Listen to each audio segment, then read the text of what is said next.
Kamakailan nga lamang ay isang mainit na tagpo ang nangyari sa isang event ng Motivated 3x3.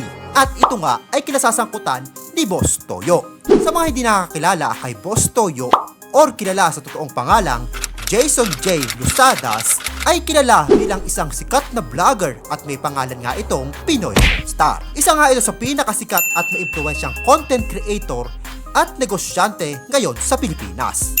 Nakilala siya sa pagbili at pangolekta ng mga lumang gamit, memorabilia at mga personal na pagmamay-ari ng mga sikat na personalidad na madalas ay may kaakibat na kwento ng buhay, kontrobersya o kaya'y emosyon. Kilala siya sa kanyang prangkang pananalita.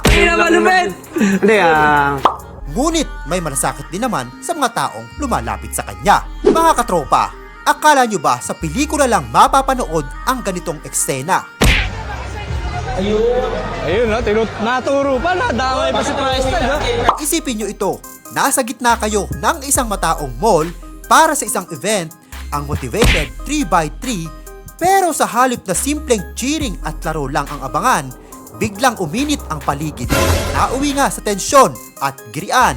Sa bidyong ito, makikita ang tila mainit na pagtatalo at komprontasyon sa pagitan nina Boss Mel at Boss Toyo at iba pang mga kasama nito. Kitang-kita ang mga seryosong mukha at nagtatalong emosyon sa gitna na nag-uusisa at nagkakagulong mga tao. May mga nagpapagitna para umawat pero tila ba patuloy ang sagutan at banatan ng mga salita at nagpasiklab ng lalong tensyon sa ere. Pero sandali! Ano ba ang talagang pinag-uugatan ng lahat ng ito? Isang simpleng hindi pagkakaunawan ba o mas malalim na issue kaya umabot sa puntong halos magkasuntukan at magkainitan ang mga muka ng dalawang panig? Huwag nang umalis sa pwesto mo, panuuri ng bawat segundo ng videong ito hanggang sa dulo para malaman kung papaano natapos ang giraan at kung umabot ba ang job ang inaabangang banatan ni na Boss Toyo. Kaya naman mga kababayan, panuuri natin kung ano ang buong nangyari dito sa event ng Motivated 3x3. Nagreklamo si Boss Toyo dito kay Big Mac, ang daya. Ayan siya, ayaw paglaruin. Sabi, kailangan meron tayong influencer sa loob. Boss Toyo! Ayun, no? Naturo pa, nadamay pa si Tristan, no? Nadamay pa.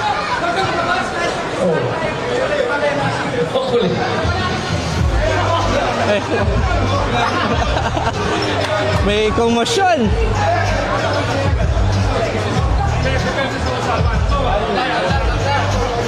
Wala ako. Naiinip na si Saddam. Naiinip na si Saddam, oh.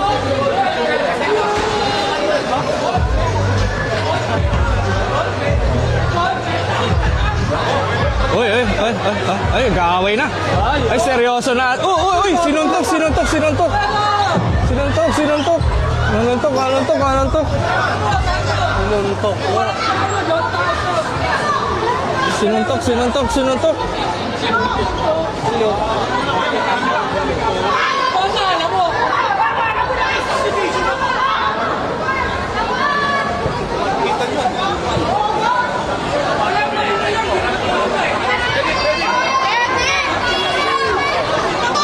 Nako po. Ay, ito. Away sila.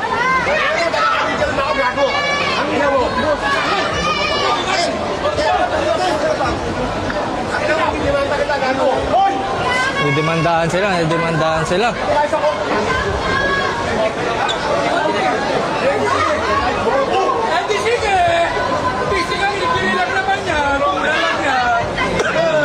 away sila. Suntok gago, parang mula lang ako. Korte-korte ka ba sa suntok? Suntukan na lang daw. Kagad ako yan, suntok ka ba? Suntok ka? Nangyari ba yung suntok ko ha? Nangyari ba yung suntok? Wala ka pala eh. Masyado ka nagpapakilala, gago. Wala ka pala eh. Nakali ako. Talaga hindi ko sinabi bata sa pinag. Dumugo. Pares tayo tayo kami. Mapapala lang ako. Mapapala lang ako. Hindi ako yung natakot. Kahit saan.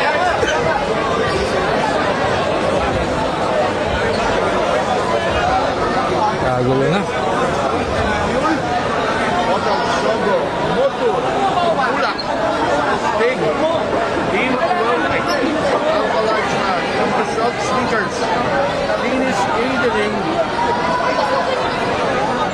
Canada's adopted team is Prince Emerald.